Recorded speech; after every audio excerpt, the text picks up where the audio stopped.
What's going on, you guys? So, I want to specifically talk about the Jeison Rosario, Jermell Charlo fight that's coming up this weekend, tomorrow night actually. And I think that a lot of people are going to be surprised at the outcome of this fight. I think Jeison Rosario is going to pull off the upset tomorrow night. Now, the reasoning why is nothing personal against Jermell or anything. I think he's a great fighter. I like the energy that he brings to boxing. And I like, his fights for the most part are exciting fights. But I think against Jeison Rosario, guy's 25 years old. His measurements, I think, on BoxRec I don't think it's accurate, honestly. I don't think he has a 70-inch reach. He looks a lot bigger than what his statistics show. He looks like he's actually one of the bigger junior middleweights. A lot of power in both hands.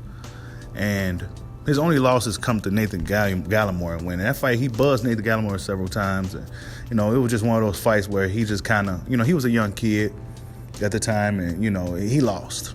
Okay, he lost to Nathaniel Gallimore. But ever since then, he seems to have gotten his shit together, and he's been on a tear. The win against J-Rock was very, very impressive and surprising at the same time. Nobody expected J-Rock to get beat the way he did at home when it was supposed to be his showcase fight. But it ended up being a showcase for Jeison Rosario. And it may also be another situation where it's another show, it's supposed to be a Jermell Charlo showcase. Even though real hardcore fans, we know it's not going to be a showcase. This is a real fight. But Jeison Rosario may come out there and do the same thing. Jermell Charlo, under Derrick James, he seemed to have not really gotten any better.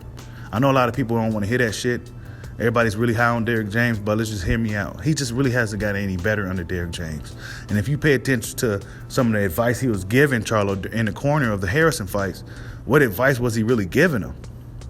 Jermell Charlo was figuring it out on his own. And by Derrick James's style, which is a 1-2, 1-2, 1-2 type of style, I think it's going to be hard for him to really beat a guy like Jeison Rosario unless he stuns him and gets him out of there. Jermell Charlo is a pretty good finisher. Once he gets you hurt, he gets you up out of there. So Rosario has to be careful with that. But Jermell also has to be careful of Jeison Rosario, who has power in both hands, who got these crazy shots coming from crazy angles. He can also box, and he's still only 25 years old. So we really haven't seen the best of Jeison Rosario. I know he don't have the undefeated record and all that bullshit, but who does at 154, right? It's one of the best divisions in boxing. Really, nobody cares about your record at the 154-pound division. We don't never talk about these guys' losses and shit like that when we talking 154. When we talking 154, that's almost like UFC. UFC, MMA fans, they don't care about losses. They don't talk about losses. And that's how it should be for boxing throughout all of boxing. But right now, 154-pound division is in that limelight. Nobody cares about these guys' losses. Because why? Because they all fight each other and they all real good fighters. That's what happens when you fight the best guys. When everybody's competitively so close to each other in skill and things of that nature, you're going to get some dudes with some losses. Nobody at that division is undefeated.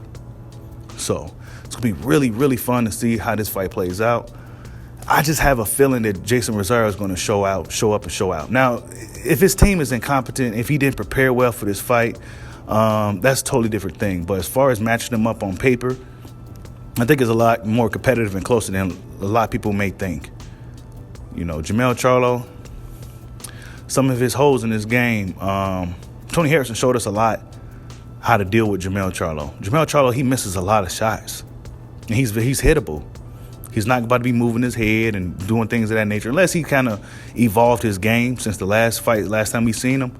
I don't think that's in Derrick James's training regimen to do all the slick movement and things of that nature. They really straightforward guys.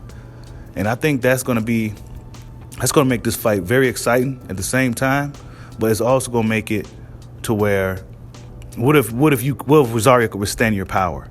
What if he eats your best shot and smiles and keep walking forward? Then what you gonna do? You know what I'm saying? Then what you gonna do?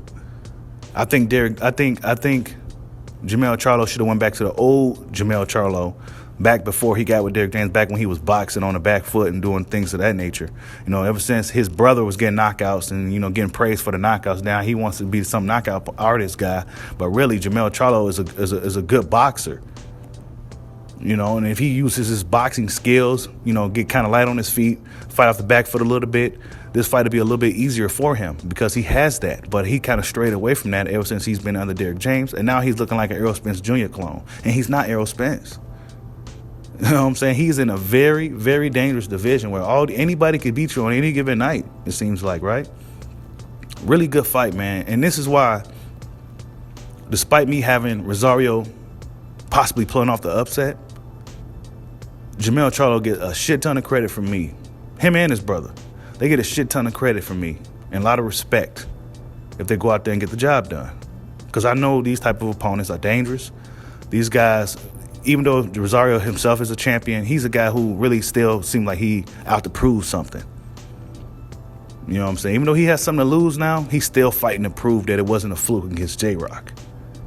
You know what I'm saying? This is a guy that was living on the streets in Santo Domingo fighting for food, living in cardboard boxes. He wasn't in Pop Warner or Biddy basketball or Little League baseball doing any of that shit that us Americans here have been doing. He's been living pretty rough. So those different type of people you're dealing with when you're in the ring with those type of guys. And he still seems pretty hungry. Hopefully he ain't get too Hollywood. I see him out here looking flashy with the shades on, with the flashy haircut. So hopefully he's been doing what he needs to be doing down there in Miami, because Jermell Charlo is not going to be an easy fight by any means. He got a lot of experience now. He's experienced taking a loss before. So Jermell Charlo has a lot of experience, and it's a very, very good fight, man. This is what boxing is about, man. And shout out to the Charlos for making it happen, man. You know, we always talk about how boxing needs to put on better cards. Well, they giving it to us. You know, you're getting a 2 pay-per-view event, doubleheader, 5 championship fights. You know what I'm saying? All good fights. What more could you really ask for, man? This is a good start for boxing. I'm excited for tomorrow night. And even though I feel somewhere inside of me telling me that Rosario's going to pull it off, I wouldn't be surprised if Jermell end up getting the job done either way. But tell me what you guys think. Who do you got winning tomorrow's night fight between Jermell Charlo and Jeison Rosario? Like, subscribe, holla at your boy. Peace out.